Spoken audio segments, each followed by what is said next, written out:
En el verano de 1927, un lingüista británico estaba solo en el sótano de un museo de Bagdad, observando una tablilla de arcilla que, en teoría, no debía existir. Llevaba 11 años traduciendo escritura cuneiforme sumeria. Había leído mitos de creación, registros de impuestos, cosechas, poemas de amor y largas listas de reyes con reinados imposibles. Pero nada lo había preparado para las 22 líneas grabadas en aquella tablilla. Según su traducción, los sumerios no creían que la muerte fuera el final, al menos no para la mayoría. Las almas regresaban una y otra vez dentro de un ciclo de renacimiento administrado por los seres a quienes llamaban Anunnaki, los que descendieron del cielo. En los textos más antiguos, estos seres no siempre aparecen como espíritus o símbolos, sino como constructores, organizadores y dueños. Pero la tablilla decía algo todavía más inquietante.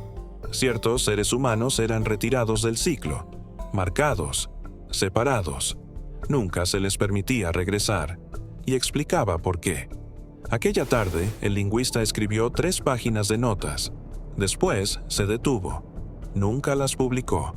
La tablilla fue catalogada, guardada en una caja y trasladada a un almacén, donde permaneció durante casi 60 años. Décadas más tarde, una investigadora encontró las notas dentro de un expediente que no tenía relación con el tema. La primera línea era una sola frase, subrayada 2 veces. Esto no debería escribirse. Entonces, ¿qué decía realmente la tablilla? ¿Quiénes eran las personas que no podían renacer? ¿Y por qué una civilización que aceptaba el ciclo de la vida grabaría una advertencia sobre quienes quedaban fuera de él? Para responder, debemos volver al origen de la humanidad según los propios sumerios. Sumeria fue una de las primeras grandes civilizaciones urbanas. Desarrolló ciudades, escritura, matemáticas, astronomía, leyes y administración. Los sumerios afirmaban que los Anunnaki les habían enseñado. Y, según algunos relatos, no lo hicieron por bondad. Necesitaban trabajadores. En los mitos de creación, los dioses menores se cansan de excavar canales y realizar tareas interminables. Se rebelan. La solución no es acabar con el trabajo, sino crear una criatura capaz de hacerlo y reproducirse. Ese ser era el humano, parte divina y parte arcilla de la tierra. La interpretación académica dominante entiende este relato como mitología, una forma antigua de explicar el sufrimiento, el trabajo y el orden social. Y puede que así sea. Sin embargo, la tablilla hallada en Bagdad, según aquellas notas, no parecía escrita como un mito. Parecía un protocolo. Y la parte que más perturbó al lingüista no hablaba de la creación humana, sino de lo que ocurre después de la muerte. Muchas religiones antiguas describen el más allá como un destino. La persona muere, llega a otro lugar y permanece allí. Pero esta tablilla proponía algo distinto, un proceso. El alma no era un pasajero que viajaba hacia una última estación, era un componente del sistema. Abandonaba el cuerpo, era procesada y regresaba dentro de otro cuerpo. No se trataba de una reencarnación espiritual y liberadora, sino de un mecanismo regulado, con normas, etapas y excepciones. Y las excepciones revelan cómo funciona cualquier sistema. Una máquina se comprende mejor observando lo que rechaza que contemplando lo que acepta. La tablilla describía precisamente eso, las condiciones por las cuales un alma era señalada como incompatible y retirada del ciclo. Según la traducción, los Anunnaki no consideraban las almas humanas algo sagrado, sino un recurso. Un recurso no se desperdicia, se recupera, se limpia y vuelve a ponerse en circulación. Cuando una persona moría, su esencia era llevada a una especie de estado de espera. Allí perdía la memoria. Era reiniciada y enviada a un nuevo cuerpo. Vivía otra vida y generaba algo que el texto nombraba con un término cercano a rendimiento o producción. La tablilla no explicaba con claridad qué se obtenía de nosotros, pero insistía en que todo el sistema dependía de una condición, el olvido. El alma debía regresar vacía, sin recuerdos de vidas anteriores. y allí aparecía la primera excepción. La tablilla hablaba de personas que nacían conservando fragmentos de lo ocurrido antes, imágenes, emociones, nombres, lugares que nunca habían visitado o la sensación de reconocer algo que, en teoría, veían por primera vez. Hoy usamos palabras suaves para estas experiencias. Las llamamos déjà vu, imaginación infantil o coincidencia. En la lógica de la tablilla eran filtraciones, señales de que el borrado no había sido completo. Un alma que recordaba era un alma defectuosa, y un alma defectuosa quedaba marcada. La segunda condición era todavía más inquietante. Se refería a quienes, durante su vida, llegaban a conocer algo que no debían conocer. No era una habilidad, ni un secreto político, ni una fórmula. Era el conocimiento del propio ciclo. Comprender cómo funcionaba el sistema bastaba para quedar excluido de él, como si la máquina no pudiera tolerar que uno de sus componentes descubriera que era un componente. Esto explica la reacción del lingüista. Al traducir la tablilla, estaba realizando exactamente aquello contra lo que el texto advertía. Leerla, comprenderla y transmitirla podía convertirlo en uno de los señalados. Por eso escribió: «Esto no debería escribirse». Ahora bien, hay razones serias para no aceptar esta historia literalmente. La tablilla original no está expuesta al público. La referencia de catálogo citada en las notas conduce a una antigua designación de almacén. La lengua sumeria es difícil y muchos signos tienen significados distintos según el contexto. Un solo traductor, trabajando en 1927, pudo haber interpretado marcas ambiguas de acuerdo con sus propias ideas. Eso ha sucedido antes. Pero la historia no desapareció porque conceptos parecidos parecen surgir en otros textos. En un himno se habla de almas que regresan al almacén después de morir. Los especialistas lo interpretan como una metáfora del inframundo. Pero un almacén también es un lugar donde algo se conserva hasta que vuelve a necesitarse. En otro lamento, alguien suplica que un ser querido no regrese convertido en un extraño. Dentro del marco de la tablilla, parece una petición contra el borrado, el temor de que vuelva sin recordar quién fue. También existen listas de dioses con títulos administrativos difíciles de interpretar: el guardián del conteo, el que pesa lo que regresa, o el supervisor de quienes no vuelven. No son dioses del trueno, del amor o de la guerra. Parecen funcionarios de una burocracia del más allá. Nada de esto demuestra que la tablilla sea auténtica. Solo muestra que la idea no apareció de la nada. Sus piezas ya estaban dispersas en la literatura.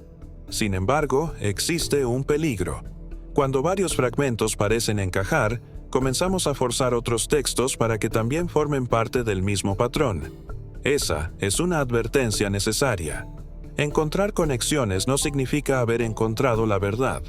Aún así, la coincidencia resulta inquietante. La tablilla decía que conocer el sistema era precisamente lo que podía sacarte de él. La tercera condición hablaba de romper la deuda. Para los sumerios, la vida económica era una red de obligaciones: grano adeudado, plata adeudada, trabajo adeudado. Según la tablilla, el alma también cargaba una deuda que debía pagar a lo largo de muchas vidas. La mayoría nunca la saldaba. Ese era el mecanismo que la mantenía regresando. Pero unas pocas almas lograban llegar a un estado que podría traducirse como no deber nada. Podría parecer una recompensa. Sin embargo, el texto lo presentaba como una falla. Un alma que ya no debía nada no tenía motivo para regresar. Y si no tenía motivo, no podía ser obligada. Por eso era marcada y retirada.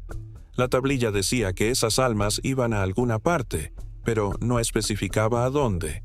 Ese vacío es uno de los aspectos más perturbadores de la historia. Si el ciclo era todo lo que existía, entonces una alma retirada no tenía un destino conocido. No era enviada al cielo ni al infierno, conceptos posteriores. Simplemente salía del sistema.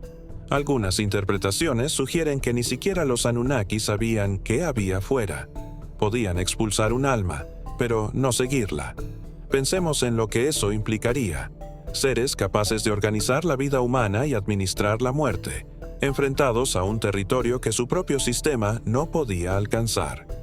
Las almas retiradas no eran castigadas en el sentido tradicional, eran irrecuperables, quedaban fuera del registro, más allá del lugar donde los administradores podían contarlas. En los relatos sumerios existe una figura que busca escapar del destino reservado a todos.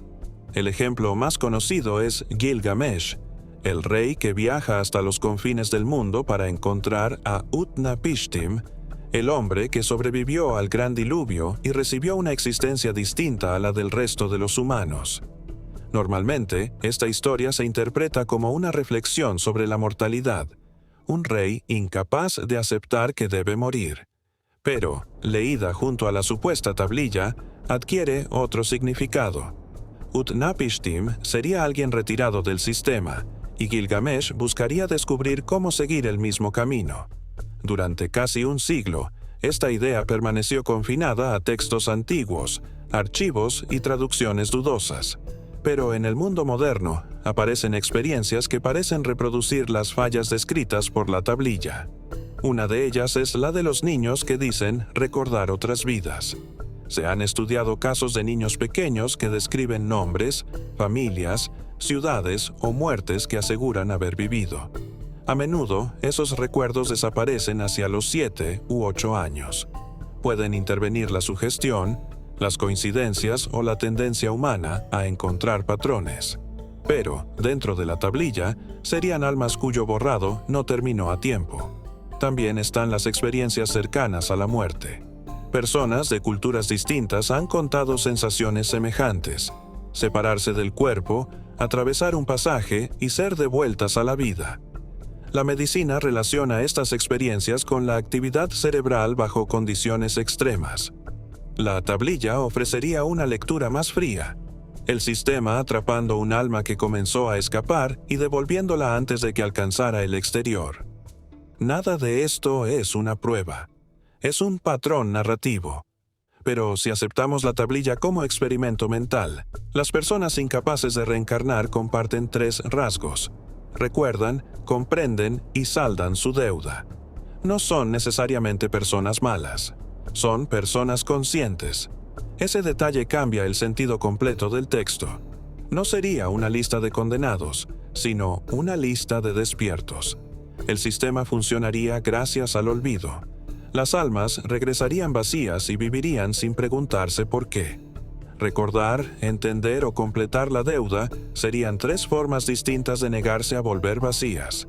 Y la respuesta del mecanismo sería siempre la misma: marcar, retirar, no devolver. La tablilla, además, describía cómo el sistema impedía que la mayoría llegara a ese punto. Para evitar que las almas recordaran, existía el reinicio después de la muerte. Para evitar que comprendieran, el conocimiento se fragmentaba, se enterraba y se convertía en mito, de modo que cualquiera que lo encontrara lo descartara como fantasía. Y para evitar que saldaran la deuda, cada vida generaba nuevas obligaciones más rápido de lo que podían pagarse. No hace falta creer en los Anunnaki para reconocer el modelo de control, borrar otras posibilidades, ocultar el mecanismo y mantener a todos demasiado endeudados para cuestionarlo. Entonces llegamos a la última línea. Después de enumerar las condiciones y explicar la retirada, el tono de la tablilla cambiaba. Ya no parecía una instrucción, sino una advertencia dirigida a quien algún día pudiera leerla. La traducción aproximada decía: los que son retirados no están perdidos, son los únicos que se marchan. En ese marco, todas las demás almas permanecen circulando. Nacen, mueren, son vaciadas y regresan. Nunca salen realmente del sistema. Solo se marchan aquellas que la máquina rechaza. La retirada no sería el castigo, sería la salida. Y casi nadie cumpliría las condiciones. Eso llevó al lingüista a escribir una pregunta en los márgenes. Si las 3 condiciones son memoria, conocimiento y finalización de la deuda, ¿qué ocurre con una persona que alcanza las 3? La tablilla no responde. La última línea conservada habla de quienes se marchan. Después, la superficie está rota. No sabemos qué contenían las líneas siguientes ni si existieron. Tampoco sabemos si la tablilla fue real. Las notas y las semejanzas con textos conocidos podrían apuntar a algo auténtico o a una interpretación equivocada que creció con el tiempo. Lo único seguro dentro de la historia es que, en 1927, un hombre escribió que aquello no debía ponerse por escrito. Y aún así lo escribió. Conservó las notas. Dejó una pista para que alguien más las encontrara. Según la propia lógica de la tablilla, ya había cometido la falta más grave. Había comprendido el sistema.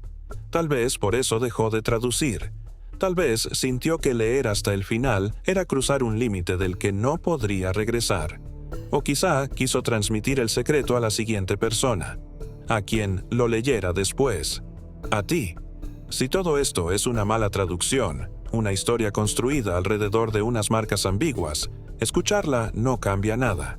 Pero si alguna parte de esas 22 líneas fuera cierta, entonces las 3 condiciones no describirían una antigua superstición, sino una puerta. Quienes la atraviesan no serían elegidos ni bendecidos. Serían simplemente aquellos que despertaron dentro de la máquina y ya no pudieron volver a dormir. Los sumerios levantaron algunas de las primeras ciudades, desarrollaron sistemas de escritura y dejaron registros que sobrevivieron durante milenios. Y quizá, en una tablilla rota guardada en Bagdad, también dejaron una descripción de la única salida. No hacia arriba, no hacia abajo, hacia afuera. Marcados, retirados y enviados a un lugar que ni los propios dioses podían seguir. Que esta idea te parezca aterradora o liberadora quizá diga más de ti que de la tablilla. Pero si la posibilidad de recordar, comprender y saldar la deuda te resulta extrañamente familiar, entonces queda una última pregunta. ¿Y si el sistema no teme a quienes mueren? ¿Y si teme a quienes despiertan antes de hacerlo?